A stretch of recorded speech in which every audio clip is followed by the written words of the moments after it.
बहुत बार जब भी हम कोई नई नौकरी करते हैं तो उसके पीछे ना तीन वजह होती है। पहला कि हमें ज़रूरत है। दूसरा कि इसके अलावा हमें फ़िलहाल कहीं कुछ नहीं मिल रहा तब तक ये कर लेते हैं। और तीसरा कि ये हमारा मन है कि हम ये वाली नौकरी करें। लेकिन देखिए, कुछ नौकरी ऐसी भी होती हैं जो इंसान करता भी है और डरता भी है। जिसमें एक है मुर्दा घर की नौकरी। ये बागपत के पास का कोई छोटा सा गांव है जहां पर एक छोटा सा मुर्दा घर हुआ करता था। खैर, नमस्कार, हर हर महादेव, जय भोलेनाथ। आपका स्वागत है आपके खुद के यूट्यूब चैनल पर जिसका नाम है चाचा का रेडियो। मैं नितिन हूँ, आर्टिकल डिस्कस करता हूँ जिन पे आज भी कुछ सवाल हैं। क्या ये सच है? बागपत के पास एक छोटा सा गांव जिसमें एक मुर्दा घर हुआ करता था। कहते हैं कि यहाँ पर जो परेशानी आती थी वो यहाँ पर गेट कीपर को आती थी, सिक्योरिटी वाले को मतलब, और साथ ही साथ जो अंदर रहता है लड़का उसको आती थी। और यहाँ पर हमेशा एक औरत आकर बस गेट पर खड़ी हो जाती थी, कुछ देर गेट के सामने रुकती थी और उसके बाद चली जाती थी। एक दो बार ये नोटिस करा गया तो सभी ने कहा कि भाई जब वो आती है तो उसे देखकर पहचानने की कोशिश करो, और दिन में जो हमारा गांव है ना, इसका चक्कर लगाओ, पहचानने की कोशिश करो। और बहुत पुरानी बात है तो उस वक्त ये सीसीटीवी या स्मार्टफोन का चलन नहीं था। उसने, सिक्योरिटी वाले ने कहा कि मैंने उसे मतलब 3 बार देखा है, और एक उसके पास बड़ा थैला होता है, और वो हमेशा एक ही तरह के मतलब उसने लिबास पहन रखा होता है तो उस पर एकदम ध्यान जाता है, और बस वो गेट के सामने खड़ी रहती है। दो एक बार उसे बोला भी है कि यहाँ से जाओ या कुछ भी, तो वो ऐसा लगता है जैसे सुनती नहीं है, मतलब उसका सुनने का शक्ति नहीं है, ऐसा लगता है उसे। क्योंकि कोई रिएक्शन नहीं आता, कोई बात कुछ भी कहो तो सामने वाला कुछ रिएक्ट तो करता है, वो नहीं करती है। यहाँ पर उसे अगले दिन सुबह गांव में काम दिया गया कि भैया साइकिल से पूरे गांव का एक चक्कर लगाओ और देखो कि कौन है। जब उसने पूरा चक्कर लगाया तो वहां से एक डेड बॉडी जा रही थी। तो सभी का, गांव में तो ऐसा अक्सर रहता है लेकिन शहर में नहीं होता। शहर में बहुत से लोग वैसे करते भी है कि अगर कोई शरीर जा रहा है और उनकी अंतिम यात्रा है तो रुक कर उसके साथ थोड़ी देर ऐसे हाथ जोड़कर खड़े हो जाते हैं, या उसके साथ 4-5 कदम चलते हैं। ये इन बातों को बहुत मानता था लड़का। ठीक है, सुशील नाम है इसका लड़के का। जैसे ही उसने देखा कि कोई जा रहा है तो इसने साइकिल वहीं साइड में लगाई और उस शरीर के साथ ये भी 2-4 कदम चल रहा था। तो ये उसी महिला का शरीर था, उसका चेहरा इसे दिख गया, और मतलब वही कपड़े, और कहते हैं कि आगे कोई आदमी चल रहा था जिसके पास उसी तरह का झोला था जो ये औरत लेकर चलती थी। भाई, जिसकी ढूंढ में ये निकला था वो तो अब जा चुकी है, तो अब ढूंढना बनता नहीं है। ये यहाँ से वापस से मुर्दा घर पहुंचा और जाने के बाद इसने सारी बातें बताई। सुशील की बात सुनकर सभी को ये हुआ कि भाई ना जाने वो क्यों आती थी और क्या बात थी। ये एक सवाल ही रह गया। उसके बाद वो औरत नहीं दिखी। इसके बाद एक आदमी आने लग गया। उसे यहाँ पर 2-3 बार उसी तरह से देखा गया।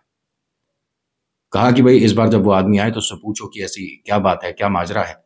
तो सुशील ने मतलब जब उसे लास्ट टाइम देखा तो उसे रोकने की कोशिश करी, वो भी कोई जवाब नहीं दे रहा था।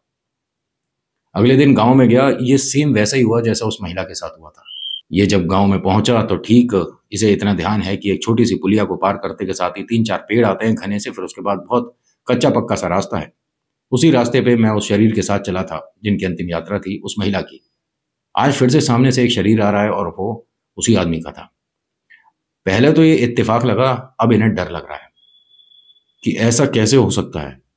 लोगों ने ये धीरे धीरे बात पूरे गांव तक पहुंचा दी कि कोई भी व्यक्ति अगर 3 बार इस मुर्दाघर के सामने आता है तो वो अगले दिन ईश्वर के पास चला जाता है। ये कैसी विपदा है, कैसी विडंबना है भाई। ये तो डरावने वाली बात है कि लोगों का ये कहना है कि हमें वो बुलाता है। अब कौन है, कैसे है, खींचे चले आते हैं, समझ नहीं आता। सोचने सुनने की शक्ति चली जाती है। बहुत सारी और नई नई बातें बनने लग गई थी इस मुर्दाघर के बारे में। तो यहाँ जो पहले काम होता था कि कुछ दिन के लिए अगर शरीर रोकना है तो यहाँ पर रोक सकते हैं। कोई अनजाना व्यक्ति है, गुजर गया है, तो उसे यहाँ पर रखा जाता था जब तक उसके कोई जानने वाले नहीं मिल जाए।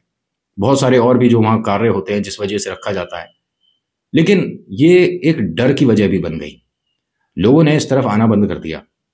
पहले चहल पहल होती थी, आसपास के जो खेत हैं, ग्राउंड है, वहाँ कभी बच्चे कभी बड़े दिख जाते थे, लेकिन अब 6 बजे के बाद यहाँ कोई शाम को दिखता ही नहीं था।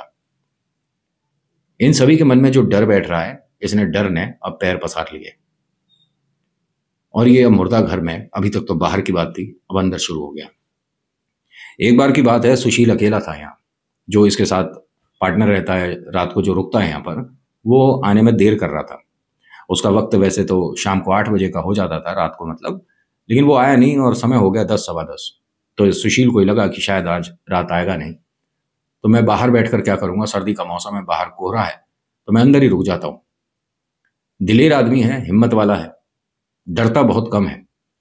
लेकिन आज रात से पहले की बात है ये, सारी हिम्मत धरी रह गई, डर ने घर कर लिया। होता क्या है कि मुर्दा घर में जब ये था 11 से 12 बजे के आसपास, इसके गेट पर ऐसा लगा जैसे कुछ चहल पहल सी हुई है। इसने वो जो लोहे का एक मजबूत दरवाजा है उसे खोलकर अच्छे से देखा तो सामने 3-4 लोग खड़े हैं, जिनमें से 2 को तो ये पहचान गया। ये वो 2 हैं जो कि जा चुके थे। इसके पैरों के नीचे से जमीन निकल गई। ये सभी क्यों खड़े हैं? इन 4-5 लोगों में एक का चेहरा इसे साफ नहीं दिख रहा था। उसे देखने की कोशिश कर रहा था कि ये आखिरी का जो आदमी है जो मुझे नहीं दिख रहा, ये कौन है। जैसे ही इसने गौर किया तो ये वो लड़का था जो इसके साथ रुकता था, मतलब जिसकी आज नौकरी है। उसका चेहरा देखते के साथ ही इसने दरवाजा बंद कर लिया और राम राम राम राम राम, जय श्री राम, जय श्री राम, जय श्री राम, जय श्री राम, जय श्री राम, जय श्री राम। कहते हैं कि सिर्फ शायद राम का नाम ही इसे बचा ले गया। पता नहीं इसने जो बताया, जैसा बताया, ये इसी वक्त यहां से तकरीबन 10-15 मिनट में अपने आप को संभाल पाता है। दरवाजा बंद करता है, बाहर एक बड़ा सा ताला लगाता है, बाहर के गेट को लॉक करता है और यहां से सीधा भागता हुआ उसी आदमी के घर पहुंचता है। वो घर पर ही था। उसे देखकर एकदम ये चौंक गया कि सुशील तू यहां पर कैसे? तो वहां मुर्दा घर पर कौन है? उसने कहा मुर्दा घर पर भूत है। उसके घर के सभी लोग एकदम कमरे में आ गए कि क्या बोल रहा है, क्या हुआ है? कह रहा हाँ मुर्दा घर पे भूत है और मैंने उनके साथ उनकी टोली में तुझे भी देखा था। क्या तू घर से बाहर गया था? तू क्या गेट के सामने आकर रुका था? उसने कहा नहीं, मैं तो यहीं पर हूं, लेकिन तू आज आया क्यों नहीं? उसने कहा बेटे का जन्मदिन था तो मैं तुझे बताना भूल गया, और वैसे मैं आता, अभी आधे घंटे में मैं आने वाला था, लेकिन अब तू यहाँ पर आकर ये सारी बातें बता रहा है, मेरा भी मन नहीं कर रहा, मैं नौकरी छोड़ दूंगा। उसने कहा भाई मैं भी छोड़ दूंगा, लेकिन एक काम करते हैं, आज रात तो हमें रुकना पड़ेगा ना, ऐसे ही किसी को बिना बताए जाना गलत है। अगर वहां पर कोई बात हो गई तो? घर वालों ने कहा कि नहीं, सुशील का कहना ठीक है, अगर तुम दोनों को नौकरी छोड़नी है तो बताकर छोड़ो। अब ये दोनों यहां से डरते हुए मुर्दा घर पे पहुंचे तो इसे अच्छे से ध्यान है कि इसने बड़ा सा ताला भी लगाया था अंदर वाले दरवाजे पर, जो लोहे का भारी सा दरवाजा है। वो ताला नहीं है वहां, और जो चटकनी है वो खुली हुई है। अगर किसी ने जोर जबरदस्ती की करी हो और घुसा हो तो उसमें भैया मतलब कहीं हथौड़ी वथौड़ी का कोई निशान आएगा, ऐसा कुछ भी नहीं था। इन्होंने जैसे ही दरवाजा खोला तुरंत बंद करके ये यहां से दौड़ लगा गए, भागना शुरू कर दिया। ये जब अपने घर पर आकर रुके और घर वालों ने पूछा कि माजरा क्या है, तो इन्होंने ये बताया कि जो लोग गुजर चुके हैं वो लोग अंदर बैठे हुए थे। उसके बाद से इन दोनों ने उस तरफ रुख ही नहीं करा, उसी वक्त तुरंत इन्होंने नौकरी छोड़ दी।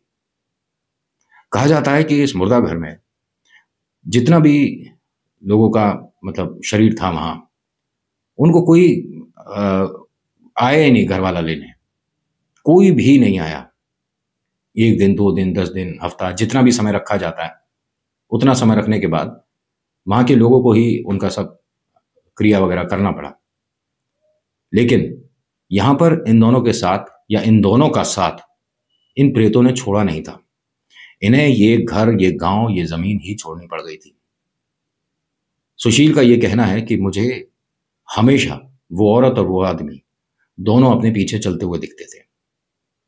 इसकी मानसिक स्थिति इतनी खराब हो गई थी कि इसके घर वाले, जो कि मतलब पहले ये मजाक समझ रहे थे कि ये जो कह रहा है डराने की वजह से कह रहा है, बाद में उन्हें भरोसा होने लग गया, यकीन होने लग गया। क्योंकि कहा जाता है कि अगर आप अमावस्या के आसपास किसी प्रेत को देख लेते हो और उसकी कोई भी डिमांड पूरी करते हो तो आपका आने वाला समय अच्छा हो जाता है। इस बात पे कितनी सच्चाई है मैं नहीं जानता, लेकिन जो सुना है वो बता रहा हूं, ठीक है। और आर्टिकल किसके माध्यम से आया, कहाँ से आया, कैसे आया, क्या इसके अंदर किसी ने कोई मसाला लगा दिया, उसमें मेरे को बिल्कुल भी आइडिया नहीं होता। बस जो आर्टिकल ऐसा लगता है कि आप तक पहुंचाना चाहिए, मैं तुरंत ले आता हूं। इसने ये काम घर वालों के बिना इजाजत के कर दिया था। अमावस्या से पहले इसे सपने में ये दोनों दिखे थे। इन दोनों ने जो मांगा, जो डिमांड करा, इसने जाकर पीपल के नीचे रखा। उसके बाद से इसका वक्त बदला है और इसने कहा कि उस दिन के बाद से मैं कह सकता हूं कि उनको मुक्ति मिली और मुझे नौकरी। ये उम्मीद भी नहीं कर सकता था कि इसकी पगार में इतना ज़्यादा इंक्रीमेंट होगा, इतना ज़्यादा इसे अच्छा पगार मिल सकता है। इसे कभी नहीं पता था। लेकिन हाँ, कहते हैं कि डर एक तरफ है, लेकिन मुझे तो एक तरह से प्रेतों ने आशीर्वाद सा दे दिया था। इसने दो एक बार कोशिश करी सपने में उन्हें ढूंढने की, तो हर बार इसे अपने दोस्त का चेहरा और बाकी वो जो चेहरे, जो कि अनजान चेहरे थे, वो दिखते थे, लेकिन वो दोनों आत्माएं इसे कभी नहीं दिखी। आज के आर्टिकल में इतना ही। कैसा लगा बताना जरूर। अच्छा लगा तो लाइक करिए, शेयर करिए, कमेंट में लिखिएगा। जय श्री राम। आपका नाम आपकी जगह। किसी भी बात पर यकीन करना नहीं करना वो सब अलग मैटर है। बस एक बात ध्यान रखिए, ईश्वर मदद करते हैं, चमत्कार होते हैं। अगर इसने उस वक्त ईश्वर का नाम नहीं लिया होता तो शायद परिस्थिति बिगड़ जाती और इसका दोस्त शायद दुनिया में नहीं रहता। So thank you so much for watching. मेरा नाम नितिन है। मुलाकात करूंगा आपसे एक अगली वीडियो में। हर हर महादेव। जय भोलेनाथ। धन्यवाद।